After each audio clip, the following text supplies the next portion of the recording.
লম্বা সময় ধরে আন্তর্জাতিক ক্রিকেট থেকে দূরে আছেন ওপেনার তামিম ইকবাল। গত বছরের মাঝামাঝি হুট করে অবসরের ঘোষণা দেওয়ার পর তামিমের খেলা নিয়ে নানা ধরনের জলঘোলা হয়ে গেছে।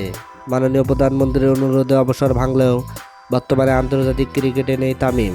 তার কারণ একটাই, কোচ হাথুরু সিংয়ের সাথে তার দ্বন্দ্ব। সে বলেছে যদি কোচ হাথুরু সিংয়ে বাদ যায় তবেই তিনি আবারও জাতীয় দলে ফিরতে পারবেন। তবে তামিম ইকবালের এমন সত্ত্বর পরেও বিসিবি কেন জানি তার সিদ্ধান্তে অটল থাকছেন।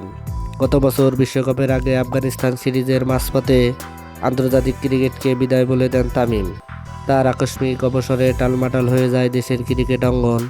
পরে প্রধানমন্ত্রীর ডাকে অবসরের সিদ্ধান্ত থেকে সরে আসেন তামিম। কিন্তু নানা ধরনের ঘটনার জেরে নিউজিল্যান্ডের বিপক্ষে একটি ওয়ানডে খেলার পর থেকে আবারও আন্তর্জাতিক ক্রিকেট থেকে দূরে চলে গিয়েছেন তিনি। খেলা হয়নি ওয়ানডে বিশ্বকাপেও, তাকে অনেক মিস করেছেন তার সকল দর্শকেরা।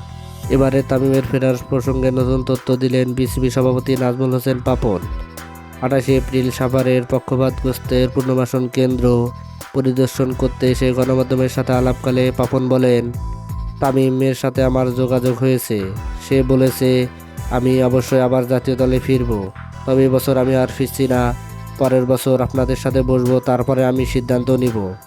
এমন কথা শুনে পাপনও কিছুটা নিশ্চিত হয়েছেন যে তামিম আবারও জাতীয় দলে ফিরছেন। দর্শক, আপনি কি মনে করেন তামিমের জাতীয় দলে ফেরা উচিত? তাহলে অবশ্যই আপনার মূল্যবান মতামত কমেন্ট বক্সে জানিয়ে দিবেন। ধন্যবাদ। আল্লাহ হাফেজ।